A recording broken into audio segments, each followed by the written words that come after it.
Hello friends, कैसे हैं आप सभी लोग। आई होप आप सब लोग अच्छे होंगे। आज हम लोग पढ़ेंगे ऐतिहासिक काल। क्या पढ़ेंगे? ऐतिहासिक काल यानी कि हिस्टोरिकल पीरियड। चलिए देखते हैं। इसके बारे में लिखित स्रोत उपलब्ध हैं और इसे पढ़ा भी जा सकता है।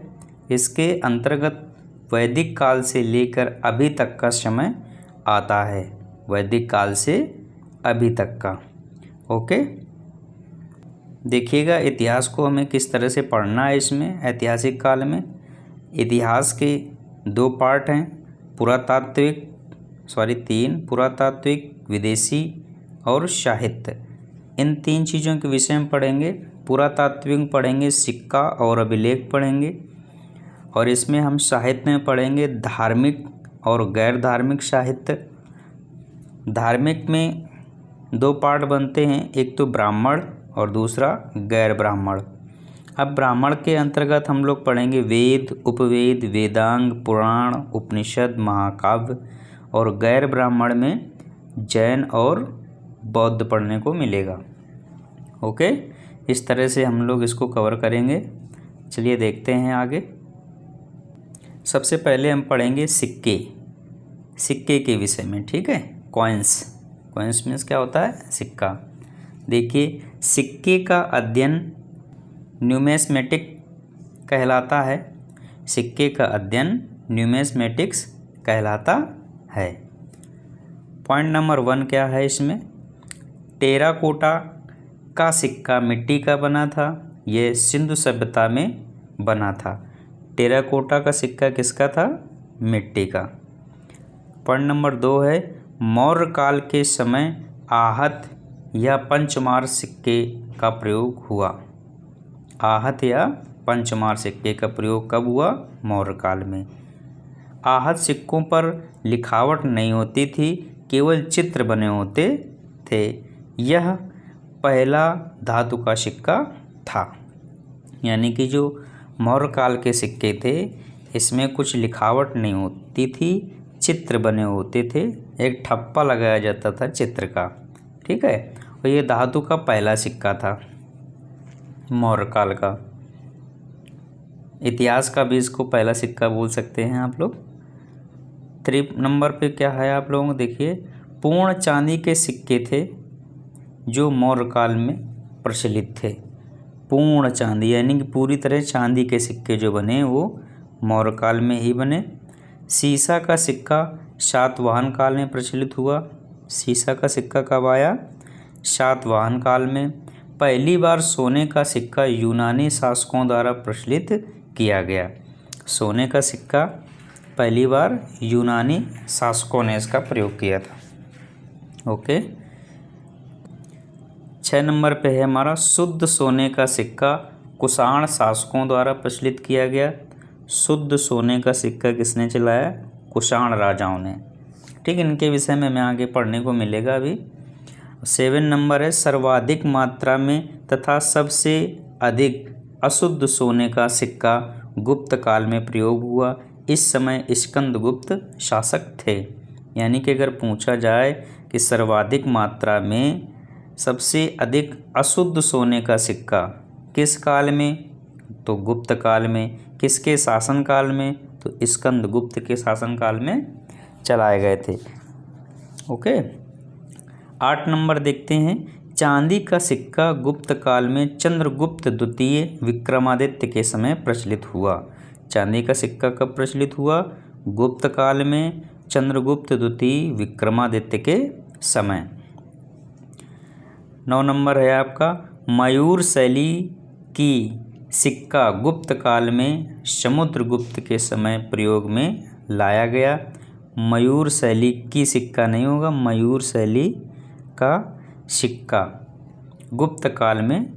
किस काल में? गुप्त काल में, और ये समुद्रगुप्त के समय लाया गया मयूर शैली का सिक्का।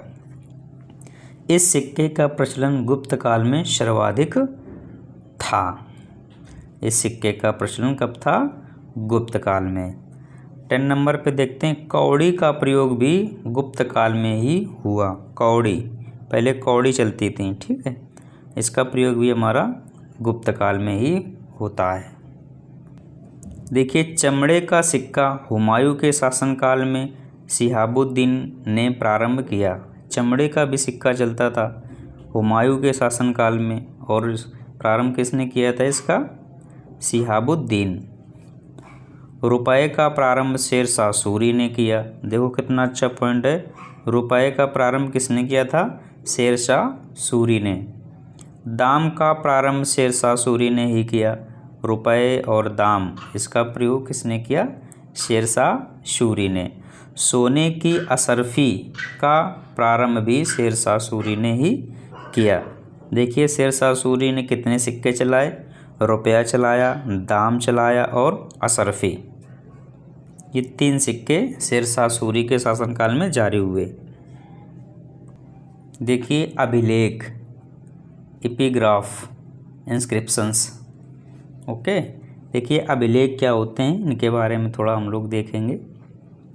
पत्थरों को खोद कर लिखना अभिलेख कहलाता है। देखिए, पत्थरों को खोद कर लिखना अभिलेख कहलाता है, यानी कि पत्थर के ऊपर जो खोद करके लिखा जाता है उसको अभिलेख कहते हैं। छोटे पत्थरों पर लिखना शिलालेख कहलाता है। क्या कहलाता है? शिलालेख। छोटे पत्थरों पर लिखना शिलालेख कहलाता है। स्तंभ के समान ऊंचे पत्थरों पर लिखना स्तंभलेख कहलाता है।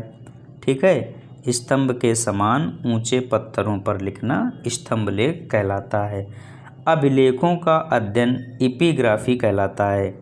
अभिलेख का अध्ययन क्या कहलाता है? एपिग्राफी। आगे देखिए, प्रमुख अभिलेख के बारे में हम लोग देखते हैं। प्रमुख अभिलेख देखें कौन कौन से हैं। विश्व में अभिलेख लिखने का प्रारंभ ईरान के शासक डेरियस ने किया।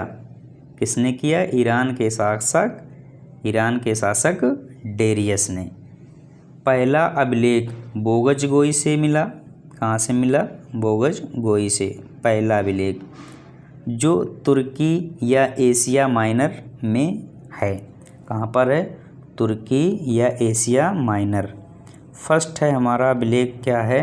हाथी गुफा अभिलेख। इसको हाथी गुम्फा भी बोलते हैं, जो कि उड़ीसा में स्थित है। कहाँ पर है? हाथी गुफा अभिलेख उड़ीसा में। इसे कलिंग राजा खारवेल ने लिखा। इसमें कलिंग युद्ध की चर्चा है। युद्ध के समय कलिंग का राजा नंदराज था। ये गंग वंश का था। ठीक है, युद्ध के समय कलिंग का राजा कौन था? नंदराज, जो कि गंग वंश का राजा था। पॉइंट नंबर 2 है ऐहोर अभिलेख, राजस्थान में है। पुलकेशिन द्वितीय ने हर्षवर्धन पर विजय की चर्चा की है इसमें, ऐहोर अभिलेख में।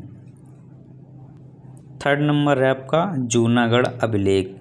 ये गुजरात में स्थित है, जूनागढ़ अभिलेख।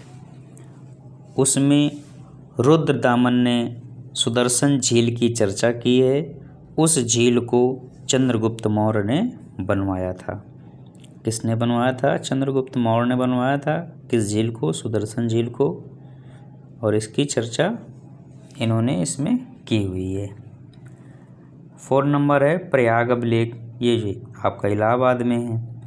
इसमें समुद्रगुप्त ने अपने विजय अभियान की चर्चा की है। किसने? समुद्रगुप्त ने अपने विजय अभियान की चर्चा की है। जहाँ जहाँ विजय प्राप्त की उसकी चर्चा हमको यहाँ पर देखने के लिए मिलती है। फिर देखिए आपका ये स्तंभ लेख है, पिलर। यह स्तंभ के समान ऊंचे होते हैं। देखिए पॉइंट, हेलियोडोटस करुणध्वज स्तंभ लेख MP। इसमें भागभद्र ने भागवत धर्म की जानकारी दी है। किसने दी है? भागभद्र ने भागवत धर्म की जानकारी दी है। ओके,